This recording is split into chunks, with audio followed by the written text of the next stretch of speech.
Because if you do everything real late, and this actually happened last year, kid decided to don't want to do any of this stuff. I happened, per chance, to be in the office end of June. I just stopped in, and I made the mistake of picking up the phone, and I got a parent on the line who wanted a meeting, this, that, and the other thing, and they got really irate with me when I told her that I was on vacation. I'd be real happy if she could come in. I would do it. Come on in. And she said, well, I'm sorry, I'm busy today. This is a true story.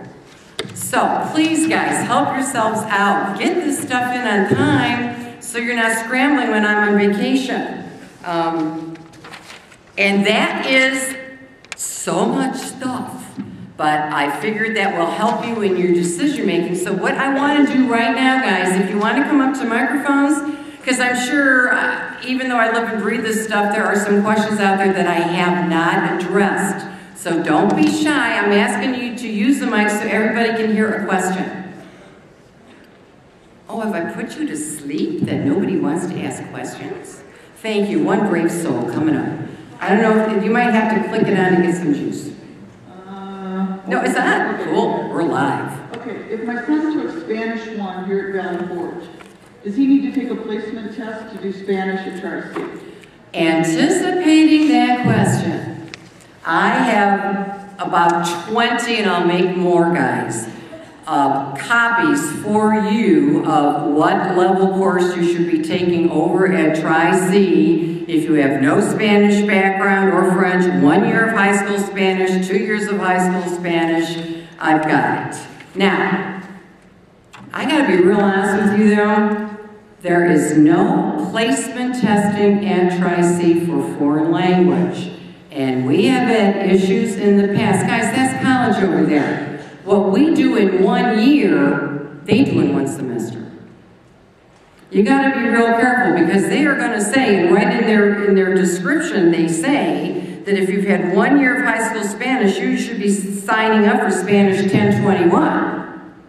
Yet I've had kids take 10 and 21 and say, gosh, Ms. Dan, there's about 20, 25, 30% of that information. I was really scrambling to learn because we never learned it. Of course you never learned it because they're ahead of us. It drives me crazy. Have kids succeeded? Of course they have. But nobody should take an 8-week accelerated course in a foreign language over there. That is like, just shoot yourself in the foot now. Take the full 14 weeks. But yes, I have this stuff I will hand out. And that's for French also. And I understand the bind you guys are in with having to make a choice between foreign language and or music, band, orchestra, or fine art. But I do have the handouts for you, and I'll be more than happy to give them to you. Yes, sir? Where can the ACT be taken prior to registration? ACT, we are a national testing center right here at Valley Forge High School. All right? And our next test, what is this month? February? Our next test is in April. See, now the problem is, however, we take the test in April, you're not going to, you might get your scores because that test is the Saturday of spring break. All right, not the day before Easter, but the following Saturday. And if you get scores expedited, you should have those end of April, beginning of May. And what you can do on the ACT, if you guys want to take the ACT in April, right on the registration form, they're going to ask what colleges you want those scores directly sent to, and the packet has the number, the code for Tri-C. And then Tri-C, and then they will automatically just send them to Tri-C. And if you want to make sure they get there, and they'll do anything fast for money.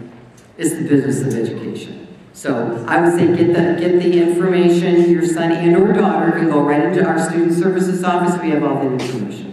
Okay, good question. Yes, sir. I understand my daughter's going to be a 9th grader next year. Okay. So I understand she takes her intent to participate form to her counselor at Greenbrier. Correct. Everything else, though, is geared toward a counselor here at Valley Forge. Correct. What does an incoming 9th grader do? The incoming 9th grader will be getting the PSEO packet from Mrs. Porak. And she will be getting the application and everything. Once you've been accepted into the program, then you call me. Okay. Okay? So again, Mrs. Porak will be given the Tri-C packet, the extra intent to participate forms, all of that stuff, so you can work through her. And she and I always call each other all the time. Also, that was an excellent question, thank you. And once you're accepted, you can call me on the phone once you get your placement test scores. And I'll know whether or not you're going to be accepted, and then you meet with me. Okay. Hi. Hi. Also for a ninth grader, for a student who's not of driving age, is it safe, advisable for a student to walk across the street? Absolutely.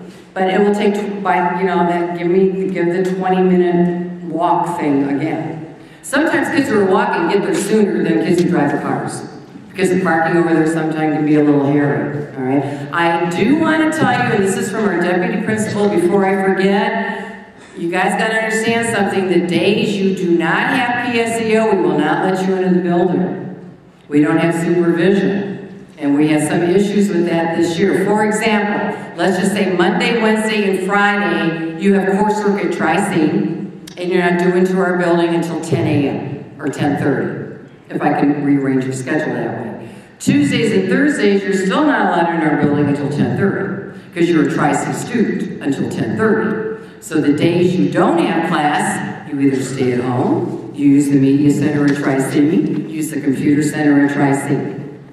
But I've been told to tell you, we cannot house you. We do not have the supervisory personnel to house you. So that's a very important piece. Hi. If your child, There you if go. your child took the placement test last year, decided not to take it because they were too young, do they have to retake it again this year? Good question. We have some students in here who signed up for PSEO last year and either, after taking placement tests, either opted not to do the program or did the program but didn't take anything over there in English or math. If you didn't take anything over there in English or math and you're coming back to do PSEO again and you want to do something in English or math, you got to retake that placement test, both of them, English and or math, but you have to see your counselor first to get an updated transcript, and then you have to call Mrs. Knight. How many are second, third time PSEOers? So there probably aren't that many in this room. So that is for kids who are already in the program. All right, any other questions? Got a couple more, and we will still be home for the Olympics by 8 o'clock. Or Project Runway, which is my personal favorite. With this program, with the funding that's available, is it going to take out any type of feature like Pell Grants that I have no way to even start answering that question. I just don't know. That would be financial, you can call a financial aid counselor, okay. But I certainly cannot even balance my own checkbook, so I don't even want to give you an answer. I just have no answer. So what my suggestion would be to call a financial aid officer at Tri-C. Okay, and then one more quick question. Could we, for option A and B, saying that maybe the child wants to take something that will go for just a college credit, but she's already full with whatever she needs here, and we would pay for it out of pocket, but she could still get another class that would be paid for under option B. Okay, I think the question is, once you run out of 7 Carnegie credits, because that's option B, that's the free money, guys. Can you take more than 7 credits? Yes, you can if you pay for it out of your own pocket, and then it becomes option A. And we've actually had kids who are over, they want to take another course, and let's say they have enough, you go past 7 Carnegie credits with 2 semester hours, so they're 1 hour over 7 Carnegie credits. They actually split courses that way. You can, if you want to pay $90 for that 1 hour, and it's a 3-hour class, 2 of the hours can be free, and you pay for the 1. You can work with me on that. Because at times, you might go over 7. I don't recommend you go over 7, because it's going to be a lot of work. But it is feasible, because I've done that once or twice. I see a lot of kids doing that. I know it's an exciting time, and this program is exciting, but I got to tell you to pace yourselves.